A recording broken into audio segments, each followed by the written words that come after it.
So, Nigel Farage has issued a challenge to Jeremy Corbyn. Farage wants a debate over Brexit, but I have to keep asking myself, why? I mean, seriously, why? It would make sense if Jeremy Corbyn was a Remainer, but he's not. I mean, the official Labour Party stance is Remain. But Jeremy Corbyn is a Brexiteer, and that's been evident with his performance over the last few months. In fact, it's one of the things that keeps annoying me about him. And the simple fact that anyone at this point could completely destroy the Conservative Party, yet he seems to not. But this will play into something later on. So when it comes down to this debate, essentially what you would have, bear in mind, this debate is Brexit. So you would have a Brexiteer who is a proven, demonstrable liar, who lies incessantly about the EU at every chance he can get, even when he's faced with the reality, and then just walks off, debating leaving the EU against someone who has somewhat legitimate criticisms of the EU, but won't officially say that they're a Brexiteer. Doesn't really make a lot of sense. And then, of course, we go into the fact that Jeremy Corbyn, while I do have issues with him, Jeremy Corbyn is not the best speaker. I mean, he can get a little bit fiery, a little bit riled up in the Houses of Parliament every now and then, but, I mean, to dredge this back, a competent speaker, let's use Nigel Farage for this. If Nigel Farage, who has made his career on turning up to a place, spouting a load of bullshit, and then walking off, which is exactly what Nigel Farage does. He doesn't go to meetings, he doesn't work out trade deals, he doesn't do any of that crap, he doesn't bring back EU policy and get our MPs in our House of Parliament to debate this EU policy to see if it's any fit for the UK and then take it back, which is what all the other fucking members of the European Parliament do for us. He doesn't do any of that. He turns up, he spouts a load of bullshit, he throws out a few attacks, and then fucks off with an incredibly generous paycheck. But if he was in Parliament with Theresa May as the Prime Minister, wow. I mean, I hate the man thoroughly, but I could only assume that he would utterly obliterate the Conservative Party that is being held together with magical thoughts and unicorn farts. Yet Jeremy Corbyn can't. Jeremy Corbyn puts out a little bit of fire with something like education. And then Theresa May will get up and barefaced lie and say, no, we've put more education than any other government. And Corbyn shuts up. Whereas what he could do is stand up, laugh, and say, you what, son? Here's the numbers. Here's what you've cut. And here are all the schools around the country that are saying they are crying out for funding that you have cut twice since.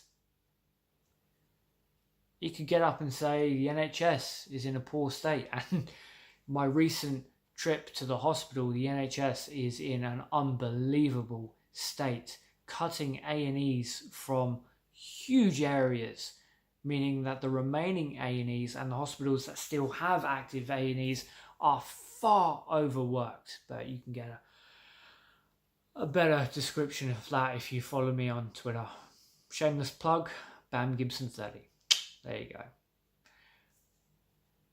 But if he does come out and says something about the NHS, Theresa May responds with, "We have just given the NHS the biggest cash bailout."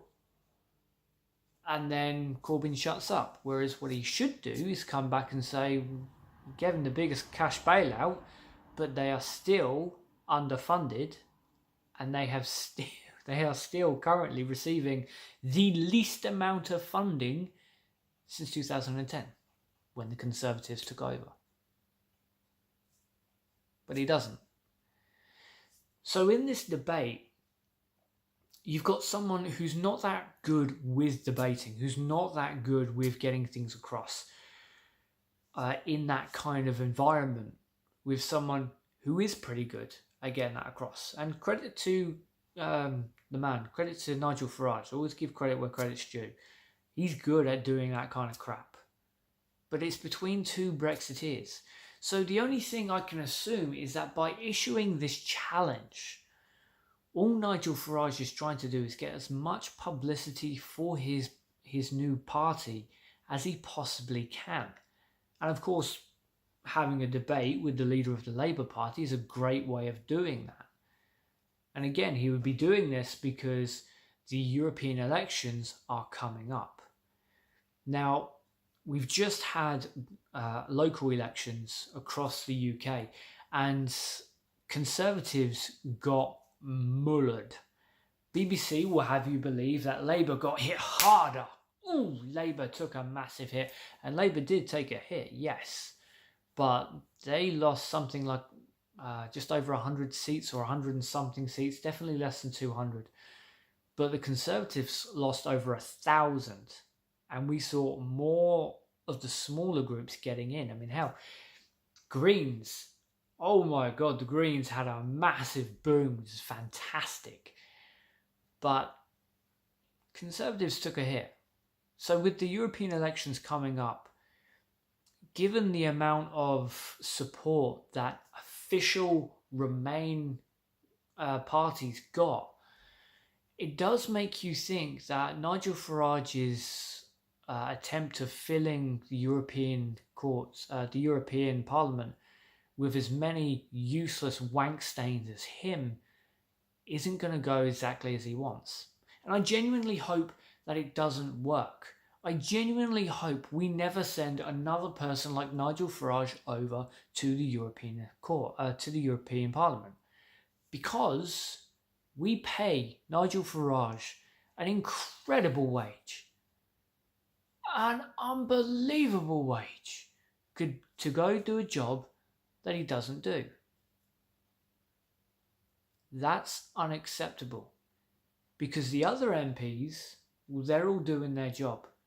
Their job is to represent the United Kingdom in every EU policy. So with trade deals, it's to go into those meetings, to sit down and say, okay, A, B and C doesn't exactly work for the UK. A, B and C doesn't exactly work for my area of the UK. So we need to change that or we're not going forward. Nigel Farage doesn't do that. As I said, he turns up, he spouts a load of bullshit and then fucks off on our money. So this debate really would only be a way of getting as much publicity as he possibly can. I sincerely hope, for a number of reasons, that Jeremy Corbyn doesn't go for it. He's not good at debates. He's not good at that fiery speaking. While we see it every now and then in the Houses of Parliament with Theresa May, it's not his strong suit. But only time will tell to see what he actually does. And given that he is a Brexiteer, he might see this as a way of furthering the distance between the UK and the European Union. So who knows? Only time will tell.